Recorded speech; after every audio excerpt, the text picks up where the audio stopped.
여러분, 오늘 들려드릴 이야기는 정말 믿기 어려운 이야기입니다. 미국 LA에서 한 외교관이 키우던 진돗개 한 마리가 갑자기 중국개의 공격을 받았어요. 그런데 그 순간 이 진돗개가 보인 반응에 현장의 모든 사람들이 경악했습니다. 상황은 점점 심각해져서 김치와 한복까지 중국 것이라는 황당한 주장까지 나왔고요. 하지만 결정적 순간 우연히 찍힌 영상 하나가 모든 걸 뒤바꿔 놨어요. 도대체 무슨 일이 벌어진 걸까요? 한 마리 진돗개가 보여준 놀라운 품격의 힘. 정말 소름 돋는 이야기가 지금 시작됩니다. 저는 줄리아 브룩스입니다. 38세의 미국 국무부 외교관이죠. 동아시아 담당으로 3년간 서울에서 근무했었는데 그때 제 인생이 완전히 바뀌었어요. 처음엔 단순한 외교 업무였습니다. 하지만 서울에서 보낸 시간들이 저를 한국이라는 나라에 깊이 빠지게 만들었죠. 특히 어느 날 저녁 동료와 함께 본 한국 드라마 속 진돗개가 제게 강렬한 인상을 남겼습니다. 그 개는 주인을 향한 절대적인 충성심을 보여주었는데 어떤 위험이 닥쳐도 흔들리지 않는 모습이었어요. 저 개는 뭔가 다르다. 그때 제가 느낀 감정이었습니다. 드라마 속 진돗개는 단순한 반려동물이 아니라 한국인의 정신 그 자체 같았거든요. 의리와 신념을 지키는 모습이 마치 한국 문화의 축소판 같았달까요? 임기가 끝나고 LA로 돌아왔지만 한국에 대한 그리움은 사라지지 않았습니다. 한국어 공부를 계속했고 한국 음식점을 찾아다녔어요. 집에서도 김치를 직접 담가 먹었죠. 동료들은 줄리아가 완전히 한국에 빠졌다고 농담하곤 했습니다. 그러던 어느 토요일 LA의 한 동물 보호소에서 운명적인 만남이 있었어요. 보호소 직원이 특별한 개가 하나 있다며 저를 안내했는데 거기서 백호를 만났습니다. 순백의 털을 가진 진돗개였죠. 이 아이는 한국에서 온 진돗개예요. 아마 누군가 키우다가 사정이 생겨서. 직원의 설명을 듣는 순간 제 심장이 쿵쾅거렸습니다. 마치 한국이 저를 부르는 것만 같았거든요. 백호와 눈이 마주쳤을 때의 그 느낌을 어떻게 표현할까요? 드라마에서 봤던 그 눈빛이었습니다. 깊고 진중하면서도 어딘가 고독한 표정이었죠. 이 아이와 함께 살아야 한다. 그 순간 확신했어요. 입양 절차를 밟으면서 백호의 특이한 점들을 발견했습니다. 다른 개들과 달리 집안을 정리정돈하는 습관이 있었어요. 자신의 장난감을 한쪽에 가지런히 놓고 물그릇과 사료그릇도 항상 제자리에 두었죠.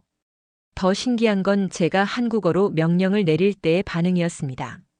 앉아라고 하면 즉시 앉았고 기다려라고 하면 제가 허락할 때까지 꼼짝하지 않았어요. 영어 명령보다 한국어에 더 민감하게 반응했죠.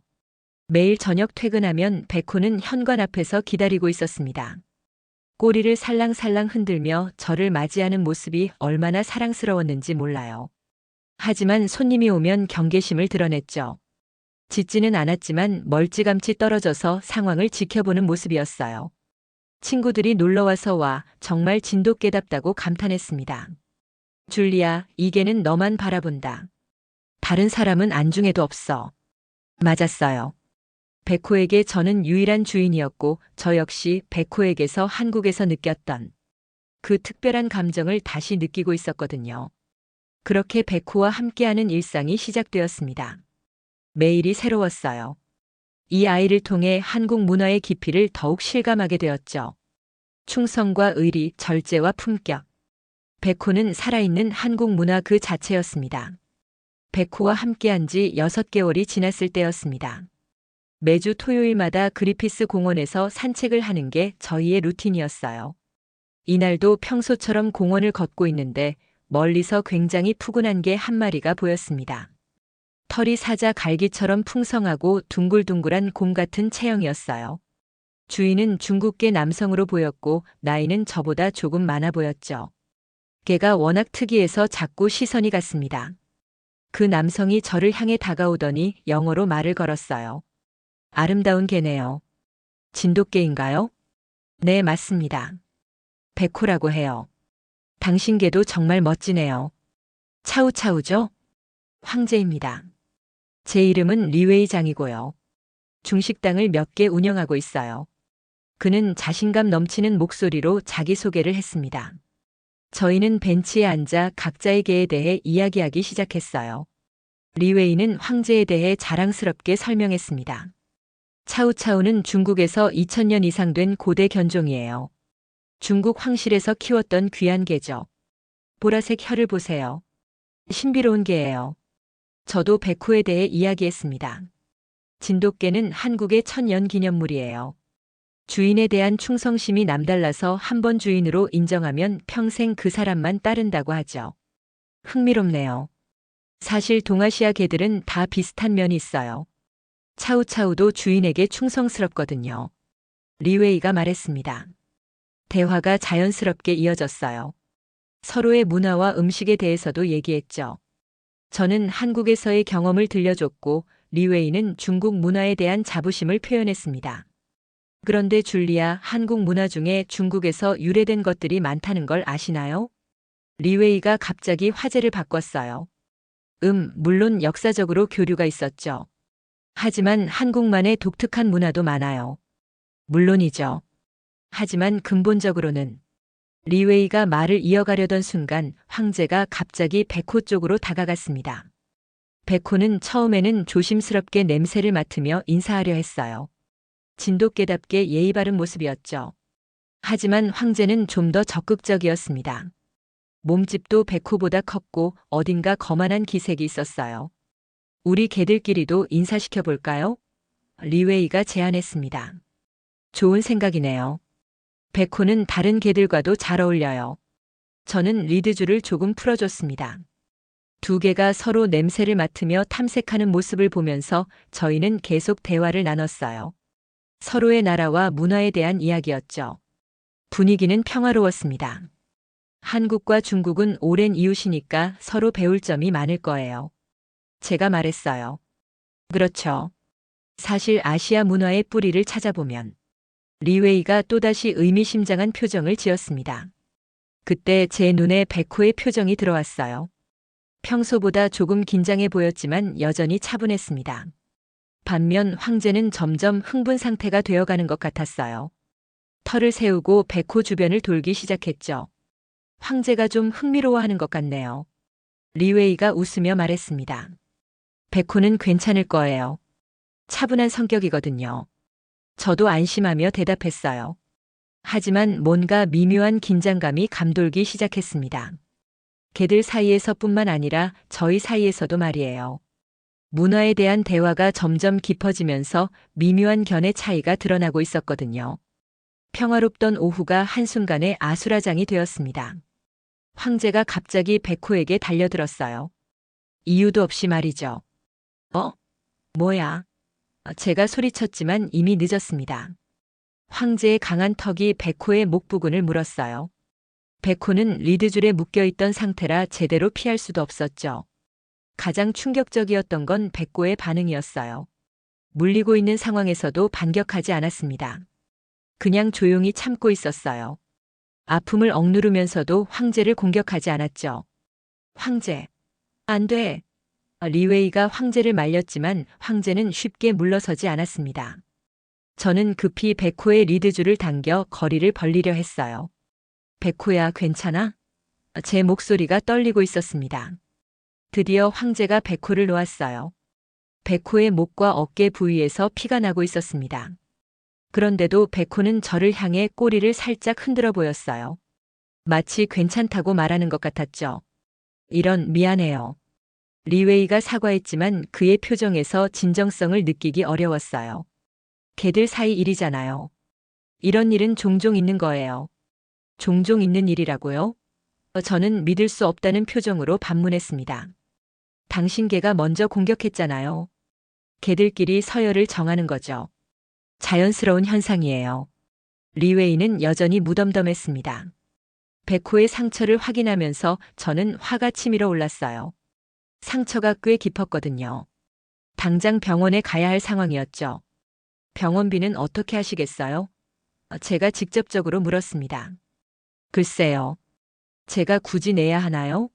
개들끼리 놀다가 생긴 일인데. 리웨이의 대답은 더욱 가관이었어요. 놀다가요? 일방적인 공격이었잖아요. 제 목소리가 높아졌습니다. 주변에 있던 다른 개 주인들도 상황을 지켜보고 있었어요. 몇몇 분들이 저에게 다가와 괜찮으시냐고 물어봤죠. 차우차우가 먼저 공격했는데 책임지지 않으려 한다니. 한 할머니가 중얼거렸습니다. 리웨이는 점점 방어적인 태도를 보였어요. 우리 황제는 원래 온순한 개예요. 아마 상대방이 도발했을 거예요. 도발이라고요? 백호는 가만히 있었어요. 저는 분노를 억누르기 힘들었습니다. 그때 백호가 제 다리에 머리를 기대며 조용히 앉았어요. 피가 나고 있는 상황에서도 저를 걱정하는 듯한 눈빛이었습니다. 그 순간 눈물이 날 뻔했어요. 봐요, 진돗개는 이렇게 차분해요. 공격받고도 보복하지 않았죠. 제가 주변 사람들에게 말했습니다. 정말 대단한 개네요. 저라면 가만히 있지 않았을 텐데. 한 아저씨가 감탄했어요. 리웨이는 이런 반응이 불편했던 모양이에요. 뭔가 과장되고 있는 것 같은데요. 개들은 원래 이런 거예요. 과장이라고요? 저는 더 이상 참을 수 없었습니다. 당신은 책임감이라는 게 없나요? 공원의 평화로운 분위기는 완전히 사라졌어요. 대신 날카로운 긴장감이 흘렀죠. 이것은 단순한 개들 사이의 다툼이 아니었습니다. 뭔가 더 깊은 갈등의 시작처럼 느껴졌어요. 일단 백호부터 치료받게 해주세요. 제가 간곡히 부탁했습니다. 자, 그럼 연락처라도 주고받아요. 나중에 얘기하죠. 리웨이가 마지못해 제안했어요. 하지만 그의 태도에서 진정한 해결 의지는 보이지 않았습니다. 오히려 이 상황을 대수롭지 않게 넘기려는 기색이 역력했죠. 백호를 안고 차에 태우면서 저는 분명히 느꼈어요. 이것은 끝이 아니라 시작이었습니다.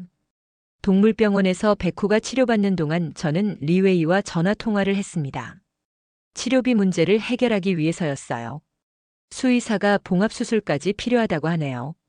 치료비가 $800 정도 나올 것 같아요. 제가 말했습니다. $800요? 좀 과한 것 같은데요. 그냥 상처 하나 치료하는 건데.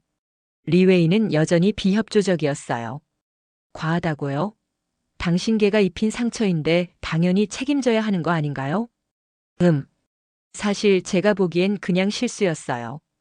황제는 원래 사교적인 개거든요. 아마 놀자고 한 건 같은데. 저는 정말 황당했어요. 실수라고요? 명백한 공격이었잖아요. 줄리아, 너무 감정적으로 반응하시는 것 같아요. 개들은 원래 이런 식으로 소통하거든요. 그때 리웨이가 갑자기 화제를 바꿨어요. 그런데 진돗개가 그렇게 특별한 개인가요? 사실 지방견 아닌가요? 지방견이라고요? 제 목소리가 높아졌습니다. 진돗개는 한국의 천년 기념물이에요. 아, 그런 건 알고 있어요. 하지만 큰 틀에서 보면 중국에서 전해진 게 아닌가요? 차우차우처럼 말이에요. 저는 화가 머리끝까지 치밀어 올랐어요. 무슨 소리예요? 진돗개는 한국 고유의 견종이에요. 뭐, 그렇게 생각하실 수도 있죠. 하지만 역사적으로 보면, 리웨이가 말을 이어갔어요. 역사적으로 보면 뭐라고요? 중국이 동아시아 문화의 중심이었잖아요. 대부분의 문화가 중국에서 퍼져나간 거죠.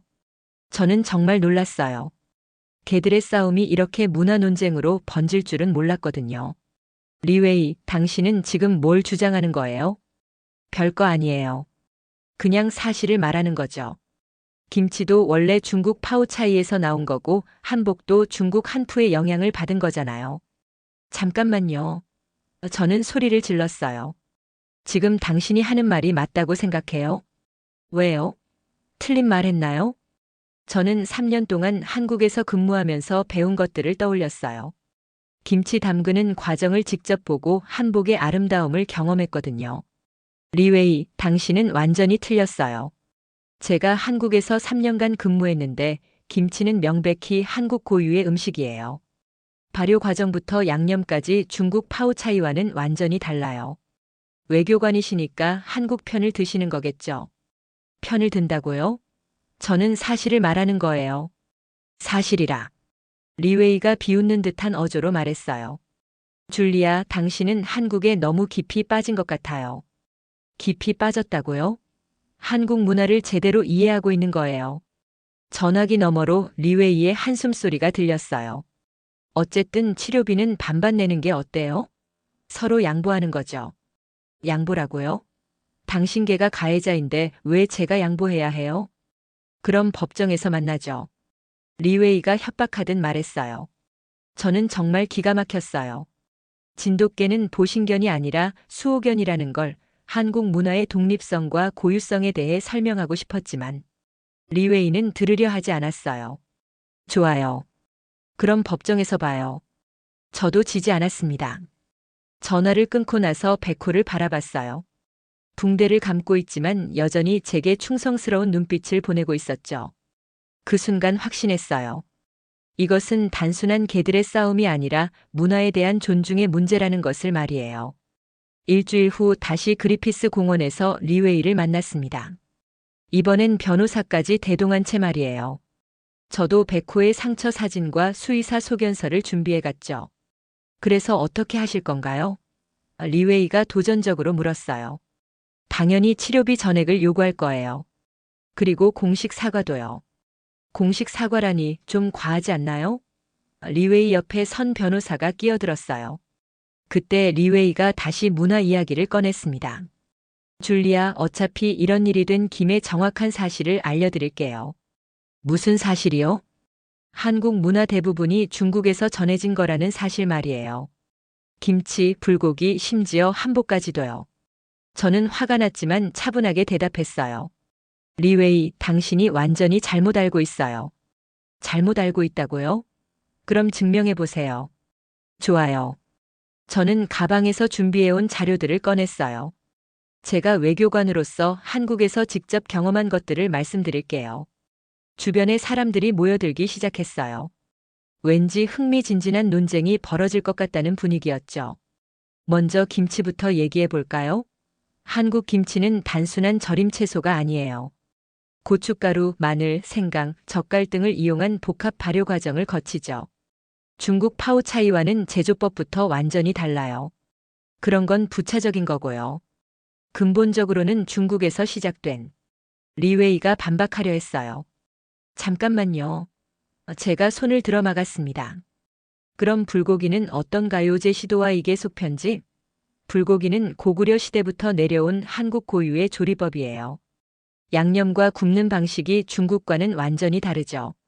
하지만 고기를 구워 먹는 건 어디서나. 아니에요. 제가 단호하게 말했습니다. 저는 베이징에서도 근무해 봤어요.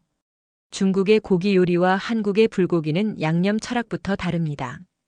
그때 한국계 할머니 한 분이 저희 대화에 끼어드셨어요. 아가씨 말이 맞아요. 우리 김치가 언제 중국 거였어? 우리 할머니의 할머니가 다 담그던 것인데.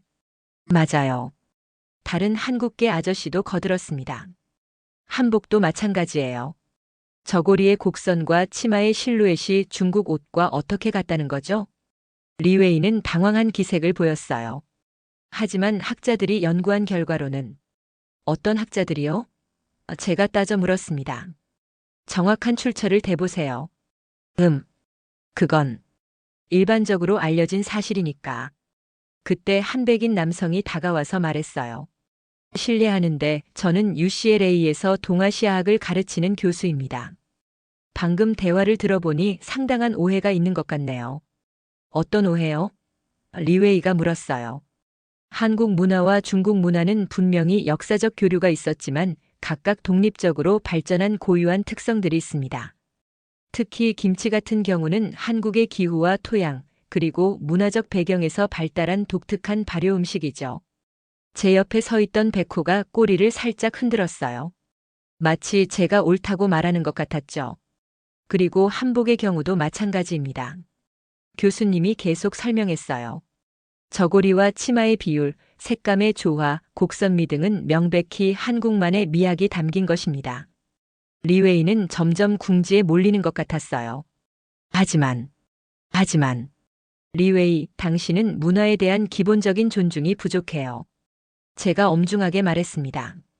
각 나라의 문화는 그 나라 사람들의 정체성이에요. 함부로 왜곡하면 안 되는 거죠. 주변에 모인 사람들이 박수를 쳤어요. 한국계뿐만 아니라 다른 국적의 사람들도 제 편을 들어주었죠. 맞아요. 요즘 중국에서 너무 이상한 주장들을 많이 하던데. 한 일본계 아주머니가 중얼거렸어요. 제가 한국에 여행 갔을 때 김치 체험을 해봤는데 정말 독특하고 복잡한 과정이더라고요. 백인 청년도 한마디 거들었습니다. 리웨이는 완전히 기세가 꺾인 상태였어요. 어쨌든 개 치료비는 다른 문제잖아요. 맞아요. 그것도 당신이 책임져야 할 문제죠. 제가 단호하게 말했습니다. 분위기가 완전히 바뀌었어요. 처음에는 단순한 개들의 다툼이었는데 이제는 문화에 대한 존중과 책임에 대한 문제가 되었죠. 그리고 그 중심에는 백호가 보여준 품격이 있었습니다. 공격받고도 보복하지 않았던 그 절제력이 한국 문화의 진정한 모습을 보여준 것 같았어요. 상황이 점점 격렬해지고 있을 때 예상치 못한 전환점이 찾아왔습니다. 공원 주차장 쪽에서 한 중년 남성이 다가왔어요. 실례합니다. 방금 전 말다툼을 들었는데 혹시 일주일 전에 개들이 싸운 일 때문인가요? 네, 맞습니다. 제가 대답했어요. 제가 마침 그때 여기 주차되어 있던 차 주인입니다. 블랙박스에 그 장면이 찍혔을 수도 있어요. 순간 모든 사람들이 조용해졌어요. 리웨이의 얼굴이 굳어지는 게 보였죠. 정말요? 확인해 볼 수 있을까요? 제가 간절하게 부탁했습니다. 물론이죠. 차가 바로 저기 있어요. 그분이 주차장을 가리켰어요. 모든 사람들이 따라가기 시작했어요. 리웨이는 망설이더니 마지못해 따라왔죠. 아마 거부하면 더 의심받을 것 같아서였을 거예요. 차량에 도착해서 블랙박스 영상을 확인하는 순간 저는 가슴이 뛰었어요. 만약 명확한 증거가 나온다면. 자, 여기 있네요. 일주일 전 오후 2시 30분경 영상입니다. 차주분이 스마트폰에 영상을 띄워주었어요. 영상이 재생되기 시작했습니다. 처음에는 저희가 벤치에서 대화하는 모습이 보였어요. 그 다음에 두 개가 서로 냄새를 맡으며 인사하는 장면이었죠. 여기 보세요. 차주분이 화면을 가리켰어요. 영상 속에서 백호는 정말 얌전하게 서 있었어요. 꼬리도 평온하게 내리고 있었고 황제의 냄새를 맡으며 예의 바르게 인사하고 있었죠. 그런데 황제는 달랐어요. 점점 흥분 상태가 되어가는 게 명확히 보였습니다. 털을 세우기 시작했고 백호 주변을 도전적으로 돌기 시작했어요. 저기 보세요. 한국계 할머니가 흥분해서 말씀하셨어요. 백호는 정말 가만히 있잖아요. 영상은 계속 이어졌어요. 백호는 끝까지 공격적인 자세를 취하지 않았습니다. 오히려 황제가 너무 흥분하자 한 발 뒤로 물러서려고 했어요. 바로 그 순간이었습니다. 황제가 갑작스럽게 백호에게 달려들어 목 부위를 문 장면이 선명하게 나왔어요. 아! 여러 사람들이 동시에 탄성을 질렀어요. 가장 놀라운 건 백호의 반응이었어요. 물리고 있는 상황에서도 황제를 공격하지 않았습니다. 그냥 조용히 참고 견디고 있었죠. 리드줄에 묶여 있어서 피할 수도 없는 상황이었는데도 말이에요. 이건 완전히 일방적인 공격이네요. UCLA 교수님이 탄식했어요. 리웨이는 할 말을 잃은 채 서 있었어요. 얼굴이 창백해진 게 보였죠. 리웨이, 이걸 보고도 당신 개가 먼저 공격한 게 아니라고 할 건가요? 제가 물었습니다. 이건. 리웨이가 말을 더듬었어요. 영상이 모든 걸 말해주고 있어요. 제가 단호하게 말했습니다. 이건 감정의 문제가 아니라 팩트예요. 주변 사람들이 박수를 치기 시작했어요. 진실이 밝혀진 순간이었죠. 정말 대단한 개네요. 차주분이 백호를 보며 감탄했어요. 저런 상황에서도 참고 견디다니. 진돗개는 원래 이래요. 한국계 아저씨가 자랑스럽게 말씀하셨어요. 의리 있고 절제력이 강한 개들이죠. 제가 백호를 쓰다듬으며 말했어요. 이 아이가 보여준 모습이 바로 한국 문화의 진정한 모습이에요. 공격받아도 품격을 잃지 않는 것, 그게 우리 문화죠. 영상은 계속 이어졌어요. 황제가 백호를 놓아준 후에도 백호는 보복하지 않았습니다. 그냥 조용히 제 곁으로 와서 앉았죠. 그 모습이 얼마나 인상적이었는지 몰라요. 리웨이, 이제 어떻게 하실 건가요? 제가 물었습니다. 그는 한참 동안 침묵하더니 결국 고개를 숙였어요. 죄송합니다. 제가 잘못했습니다. 드디어 진실이 밝혀진 순간이었습니다. 우연히 찍힌 블랙박스 영상이 정의를 실현시켜준 거죠. 리웨이의 사과가 이어졌습니다. 블랙박스 영상을 본 후 그의 태도가 180도 바뀌었어요. 줄리아, 정말 죄송합니다. 제가 처음부터 책임지는 자세로 임했어야 했는데. 리웨이가 진심으로 사과했어요. 치료비는 물론 전액 제가 부담하겠습니다. 그리고 여기 계신 모든 분들께도 공개적으로 사과드립니다. 주변 사람들의 표정이 누그러들기 시작했어요. 진정성 있는 사과의 힘이었죠. 그리고 리웨이가 말을 이어갔어요. 문화에 대한 제 발언도 잘못되었습니다. 각 나라의 문화는 모두 존중받아야 하는 것이고 함부로 비교하거나 폄하해서는 안 되는 거였네요. 제가 숨을 깊게 들이쉬며 말했어요. 리웨이, 사과 받아들이겠어요. 하지만 이건 단순히 개들의 문제가 아니었어요. 서로의 문화를 존중하는 마음의 문제였죠. 맞습니다. 제가 깨달았어요. 리웨이가 고개를 끄덕였어요. 우리 모두 서로에게서 배워야 하는 게 맞는 것 같아요. 그때 정말 놀라운 일이 일어났어요. 베코가 조심스럽게 리웨이에게 다가간 거예요. 상처를 입혔던 황제의 주인에게 말이죠. 리웨이가 놀랐어요. 베코가 저에게 오네요. 베코는 리웨이 앞에 앉더니 꼬리를 살짝 흔들었어요. 마치 이제 괜찮다고 말하는 것 같았죠. 세상에. 주변 사람들이 감탄했어요. 이게는 정말 특별하네요. 리웨이가 눈물을 글썽이며 말했어요. 자신을 다치게 한 상대방까지 용서하다니. 제가 말했어요. 이게 바로 진돗개의 품성이에요. 그리고 한국 문화의 정신이기도 하죠. UCLA 교수님이 나서서 말씀하셨어요. 정말 감동적인 장면이네요. 동물이 인간에게 관용과 화해의 모범을 보여주고 있어요. 리웨이가 조심스럽게 베코를 쓰다듬으려 했어요. 베코는 잠시 경계하는 듯 했지만 곧 허락했죠. 고마워, 베코야. 정말 미안했어. 리웨이가 진심을 담아 말했어요. 그 순간 황제도 상황을 이해한 듯 조용히 다가왔어요. 이번엔 공격적이지 않았습니다. 오히려 미안하다는 듯한 표정이었죠. 황제도 미안하다고 하는 것 같네요. 리웨이가 자신의 개를 보며 말했어요. 두 개가 다시 냄새를 맡기 시작했어요. 하지만 이번엔 완전히 다른 분위기였습니다. 평화롭고 차분했죠. 앞으로는 황제에게 사회성 훈련을 제대로 시켜야겠어요. 리웨이가 다짐했어요. 좋은 생각이에요. 베코도 처음에는 경계심이 많았거든요. 꾸준한 훈련과 사랑이 중요해요. 제가 조언했어요. 한국계 할머니가 다가오셔서 말씀하셨어요.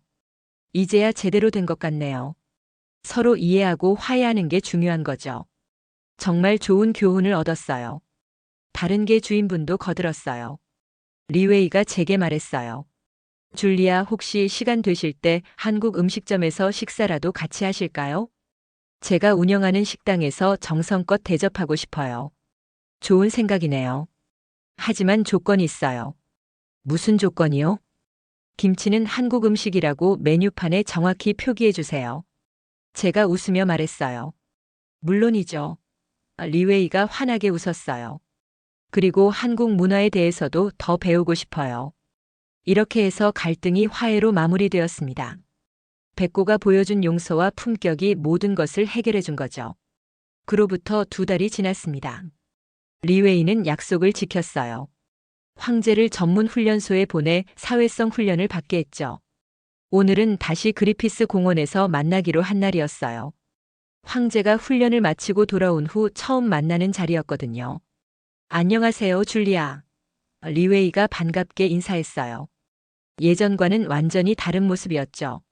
안녕하세요. 황제는 어떤가요? 많이 달라졌어요. 훈련사 선생님이 정말 잘 가르쳐 주셨어요. 황제의 모습도 확실히 달라져 있었어요. 예전에 거만하고 공격적인 기색은 사라지고 차분하고 안정된 모습이었죠. 베코와 황제가 다시 만나는 순간이었어요. 저는 약간 긴장했지만 베코는 의연했습니다. 두 개가 서로 냄새를 맡더니 자연스럽게 나란히 앉았어요. 완전히 평화로운 모습이었죠. 와, 정말 달라졌네요. 제가 감탄했어요. 황제가 많이 배웠어요. 다른 개들과 어떻게 소통해야 하는지, 적절한 거리를 유지하는 방법 등등. 리웨이와 저는 벤치에 앉아 각자의 근황을 나눴어요. 그는 정말 많이 변해 있었습니다. 줄리아, 그동안 한국 문화에 대해 공부를 좀 했어요. 어떤 걸 공부하셨어요? 김치 담그는 과정부터 한복의 역사까지. 정말 깊고 독특한 문화더라고요. 느낌이 어떠세요? 처음엔 단순히 중국과 비슷한 문화라고 생각했는데 알고 보니 완전히 다른 철학과 미학이 담겨 있었어요. 그가 가져온 책들을 보여줬어요. 한국 문화에 관한 책들이었죠. 특히 한복의 곡선미와 색감 조화는 정말 독특해요. 중국 한푸와는 완전히 다른 아름다움이 있더라고요. 제가 웃으며 말했어요. 그런 걸 깨달으셨다니 기쁘네요. 그리고 제 중식당 메뉴도 수정했어요. 한국 음식 코너를 따로 만들고 김치는 코리안 김치라고 정확히 표기했어요. 정말요? 대단하네요. 그때 백호와 황제가 함께 공을 가지고 놀기 시작했어요. 서로 배려하면서 조화롭게 놀고 있었죠. 저 모습을 보니까 정말 흐뭇하네요. 리웨이가 말했어요. 맞아요. 서로 다른 배경을 가진 존재들이 이렇게 조화를 이룰 수 있다는 게 얼마나 아름다운 일인지. 리웨이가 진지하게 말했어요. 줄리아, 사실 고백할 게 있어요. 뭔가요? 처음에 황제가 백호를 공격했을 때 제가 황제를 말리지 않은 이유가 있었어요. 저는 놀라서 그를 바라봤어요. 무의식 중에 중국계가 한국계보다 우위에 있어야 한다는 생각이 있었던 것 같아요. 정말 부끄러운 일이었죠. 그런 생각을 하셨었군요. 네. 하지만 백호가 보여준 품격을 보고 깨달았어요. 진정한 우위는 힘이 아니라 품성에서 나온다는 걸 말이에요. 저는 그의 솔직함에 감동했어요. 그리고 이제 알겠어요. 각 나라의 문화가 모두 소중하고 아름답다는 것을요. 우리는 계속해서 대화를 나눴어요. 한국과 중국의 문화 그리고 미국에서의 다문화 공존에 대해서 말이죠. 앞으로 한국문화원에서 문화교류 행사를 할 때 제가 도움이 될 수 있을까요? 리웨이가 제안했어요. 정말 좋은 생각이네요. 한중 문화교류에 큰 도움이 될 것 같아요. 해가 지기 시작할 무렵 저희는 공원을 나섰어요. 백호와 황제는 이제 완전히 친구가 되어 있었죠. 줄리아, 마지막으로 하고 싶은 말이 있어요. 뭔가요? 백호 같은 친구가 있어서 당신은 정말 행복할 거예요. 저에게도 황제가 있지만 백호만큼 품격 있는 개는 처음 봤어요. 제가 백호를 쓰다듬으며 말했어요. 맞아요. 제 최고의 외교 파트너는 백호예요. 그날 밤 집에 돌아와서 백호를 보며 생각했어요. 이 작은 개 한 마리가 보여준 품격이 얼마나 큰 변화를 만들어냈는지를 말이에요. 문화 간의 갈등을 해결하고 진정한 이해와 존중을 이끌어낸 것은 바로 백호의 절제력과 품성이었어요. 한국 문화의 진정한 힘이 무엇인지를 전 세계에 보여준 거죠. 이제 저는 확신합니다. 진정한 외교는 힘이 아니라 품격에서 나온다는 것을, 그리고 백호야말로 제 인생 최고의 외교 파트너라는 것을 말이에요.